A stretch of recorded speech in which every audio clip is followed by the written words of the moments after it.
My name's Angelo, and welcome to We Want Picks. Today, I have Chris Reilly with us.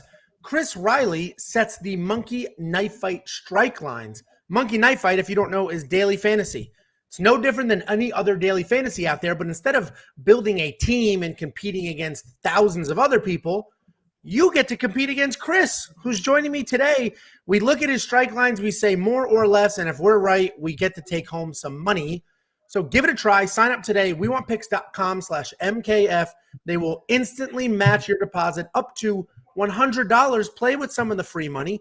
Get a feel for it, and you'll have a great time. Chris, how you doing? I am doing good. I'm ready to get – well, I'm not ready, man. We're about to go on hiatus, and it's a little depressing. I don't know what I'm going to do with myself. I don't know what you guys are going to do with yourselves, but I'm also excited because this is a pretty good card, to be real with you. You know, I thought it'd be like a hangover. Yeah, I thought it'd be a hangover card, kind of, you know, like I would expect like the Miesha Tate Vieira card for today, you know, because – and to be real with you, too, I was looking not too long ago, and they only had like 4 fights scheduled, and they threw – this shit together real fast and real good. I'm impressed. So let's go out with a bang, right? Yeah, I mean, I agree. When I was doing the breakdown, I was like, this is a good card, and there's a lot of good fights on here. The main and co-main are awesome. Before I jump in, I'm looking at your screen. I'm looking at you. What do you got on the TV back there, Chris? That looks like me and Jacob. It is you and Jacob. I always watch the podcast live, and then, you know, I wake up and I'm like, I should probably catch it because I told you guys I keep my lines overnight for you, right? And then sometimes it's whether I get action or I decide that I need to move my lines because they suck. So sometimes I just need a refresher on which lines might have needed to move. So I was keeping that up, and then you just happened to message me and say, hey, let's get this rolling. And yeah. Hey, I think it's good product placement, man. Yeah, look at all those. Look at all that bling on Jacob and his. I love it. Boy, I am zoomed in is not a great look for me. But let's jump into some of these lines. As Chris mentioned, they move. He either moves them because he doesn't like it anymore. You move it because of the money or analysis or whatever it is. So if you watched us live last night or you watched our full card breakdown, these lines might look a little different to you, and just pay attention, see what direction they're going. So let's take a look at the main event. We have Chris Daukaus versus Derek Lewis, 2 heavyweight strikers. Chris Daukaus is technically a jiu-jitsu black belt. I don't even think that matters. I don't think this will go to the ground. That would be a very surprising game plan for him. But we have very low strike line for each of them. 38 strikes for Chris Daukaus, 20 for Derek Lewis. I'm imagining this is because it's just they're going to swing and you think there's an early knockout. Yeah, I'm just kind of going off of what the odds are set for how long they see this fight going. And it's scheduled for 5, right? Yeah, which is a waste of everybody's time. No, exactly. But it's 1.5. So it's kind of a 7.5 minutes. And, dude, it's like Lewis is such – dude, no joke. His last fight, I had such a low line, and I got pounded with overs. And he literally had 2 strikes after 2 rounds. And I was joking with my friends. I'm like, dude, Lewis is on pace for 5 strikes if they go the distance. So, yeah, I got to keep him low, right? Because we all know. And he finished that fight with 16.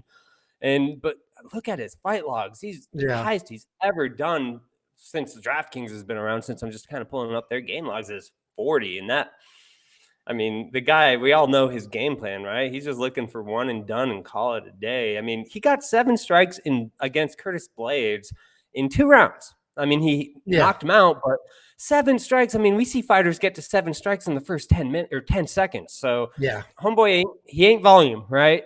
So, Chris Daukaus is, right? Chris Daukaus for a heavyweight does have good volume.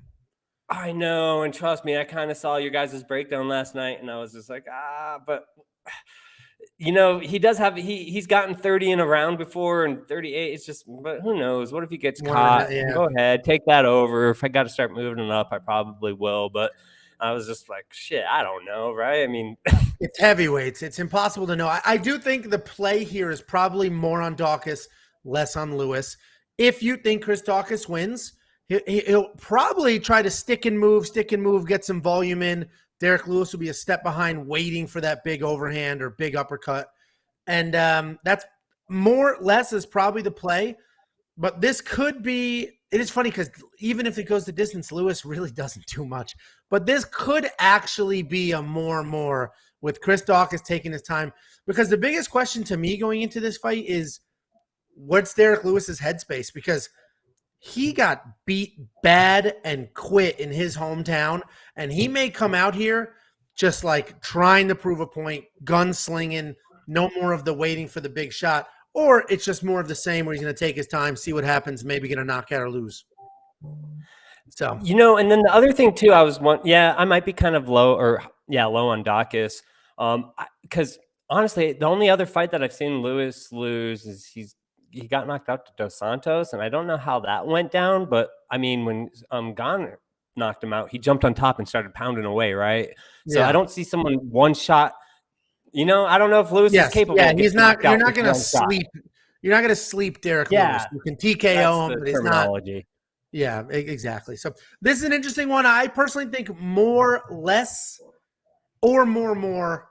I might wait for you to move it and see what happens. Oh, dude, I don't think I can move Lewis more. I mean, I know it's 20, but it very well could be a round of them just dancing around. But I don't see that from Daukaus. Well, we'll see. It'll be an interesting one. Might be worried about the power. This is the hardest puncher he's ever fought before. And it's honestly, the hardest puncher anyone's ever fought before, for the most part. Anyone can say that. That is true. Let's take a look at the co-main event. This is the most interesting fight on the entire card for me. It's a really hard line. You're giving me agita with this line here. We have Belal Muhammad versus Stephen Wonderboy Thompson. Yeah, Belal Muhammad at 80. And in his last few fights, that's who he is. He's been a striker with good volume because he fought Damian Maia. So why the hell is he going to take Damian Maia to the ground? He fought Diego Lima, also nasty at jiu-jitsu, and didn't need to take him to the ground. So why do that? And then you have Wonderboy, who dances in and out, bounces in and out, has that karate style. And I'm a giant Wonderboy fan, but his last fight, he was taken down 3 times with ease, no problem. Belal Muhammad's a nasty wrestler, chain wrestler. That's what he does. If you ignore his last 2 fights, that's the breakdown on Belal Muhammad. So the strike line's tough because if you think last fight was a fluke and Wonderboy can dance around, do the karate thing, it's probably less. Or it's definitely less on Belal because Wonderboy's got such good defense. He's so hard to hit. But if you think Belal Muhammad's going to get the takedowns and it's more of a 3-round, looks like the last fight, then it may be a more. What were you thinking with this line and what do you think here with this fight? Well, I heard you break this down, and I mean, honestly, I've told you before, it's like I've really been a hardcore MMA guy for the last year or so I definitely don't know this much about all the fighters, and that's why I always tune into you guys to get some in-depth analysis, right? But I just didn't see, my last couple fights with Muhammad, I just don't see the same kind of. He's not Gilbert Burns, Gilbert Burns is a beast at the ground, but now you're saying he is, so he could be. I'm wrong, that happens all the time. So this one was tough too, and it is supposed to go to a decision if you look at it. So I have to keep it kind of high because we're not expecting any kind of knockouts. And then also if he is able to get his will and get to the ground, I mean, he throws at a higher rate anyways, but if he gets top control, the pitter patters are going to add up. And that's kind of why I had it's going to be a tough one. This is another one where sometimes I've told you guys this before is like I kind of throw out feeler lines and sometimes I'll just be like way off and completely readjust from there. And if that happens, I'm not afraid to do that.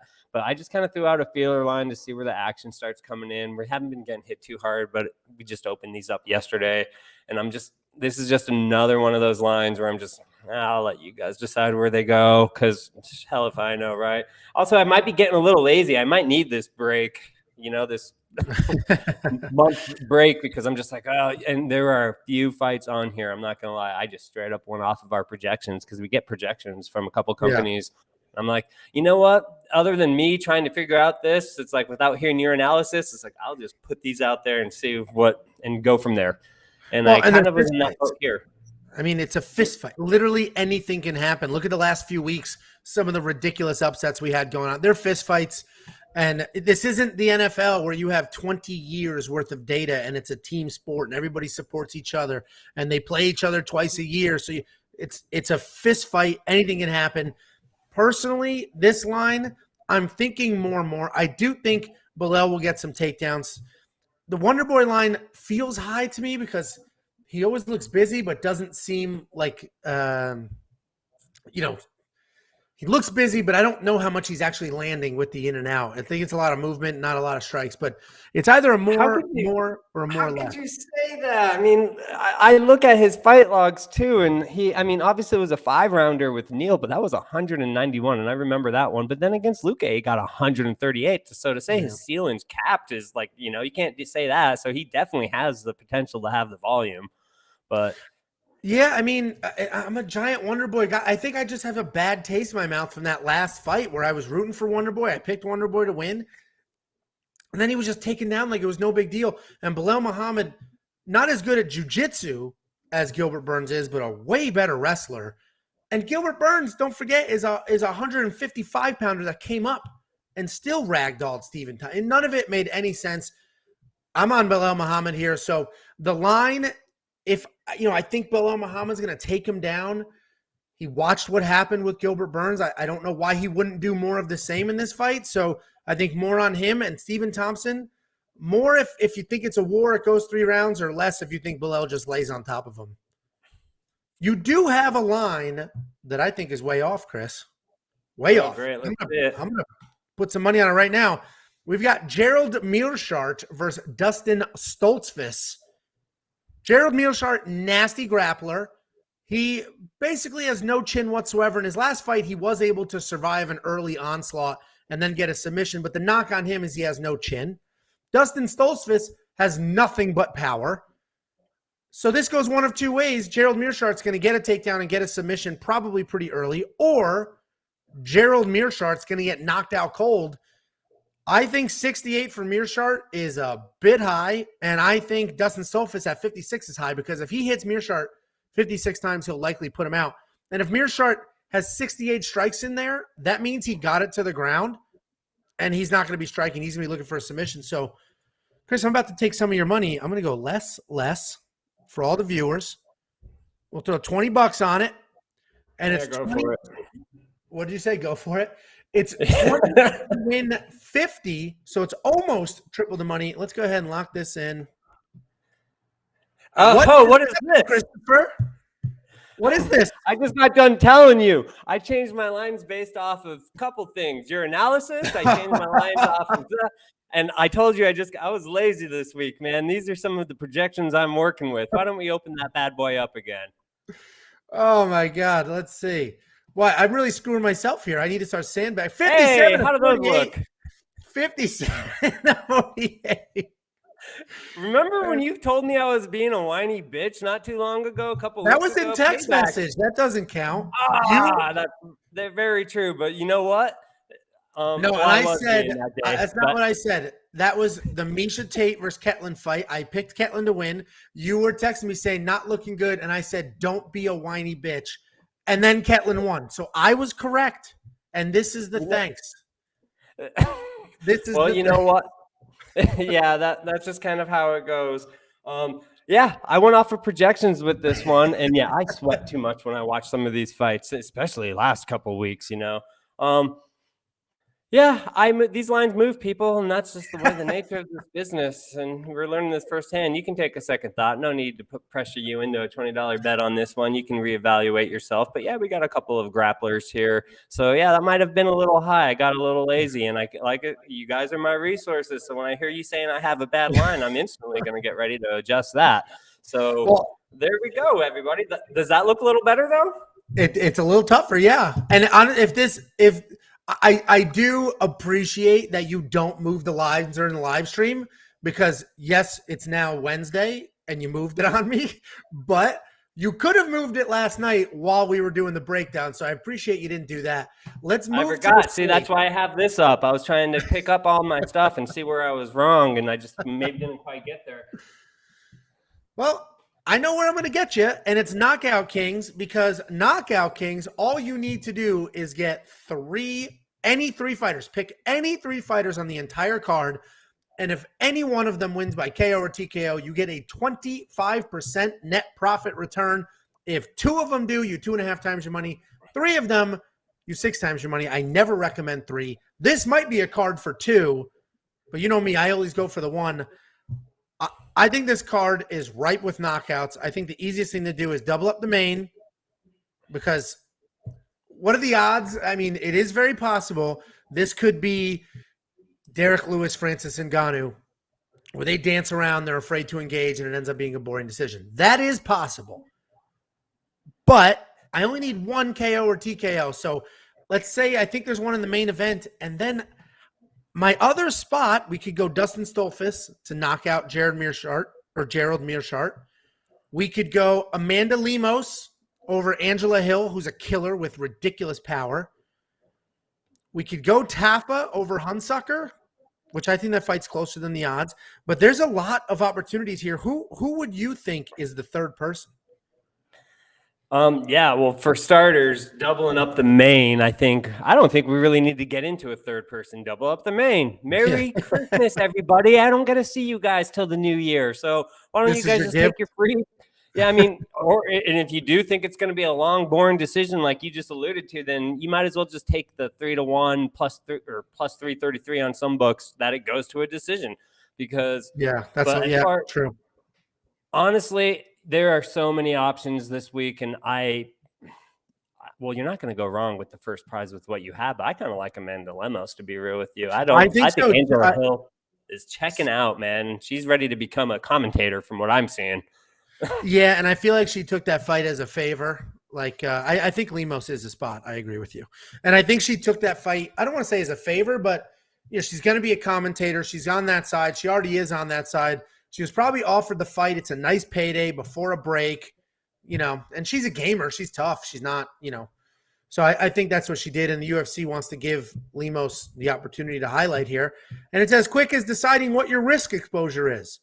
If one of these I 25 or 1.25 times, so 25% net profit. Two of them I 2.5 times my money. You would never do two when you double up a fight, and then three, which I would never recommend because you get far better payouts if you're just gonna grab three fighters and bet them. But I'm a big one fan. I know a lot of people made some money last week with the two, but it is that simple. Do you have any parting words for us, Christopher?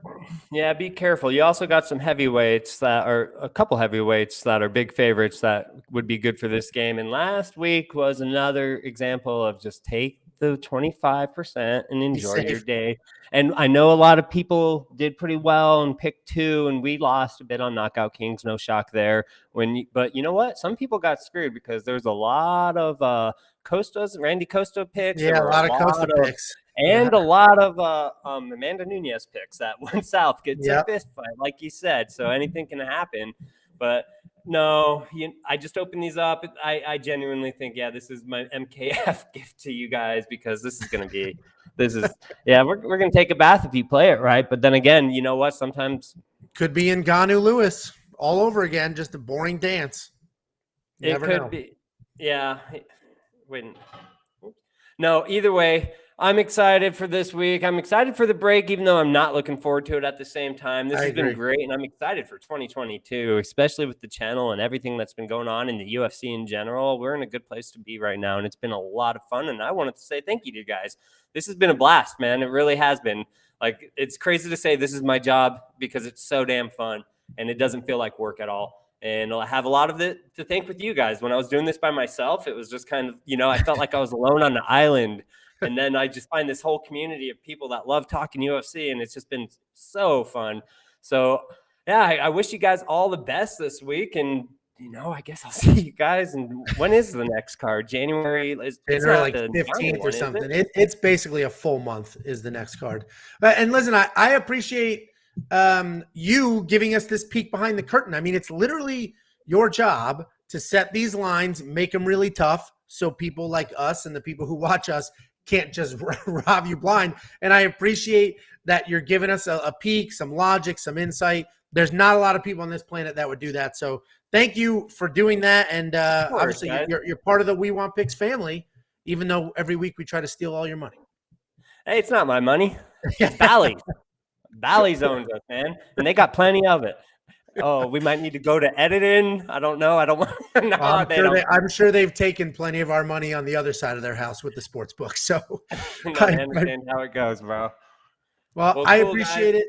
Thank you for everything, and see you in a little bit. All right, take care, everyone. We'll talk to you guys in a couple weeks.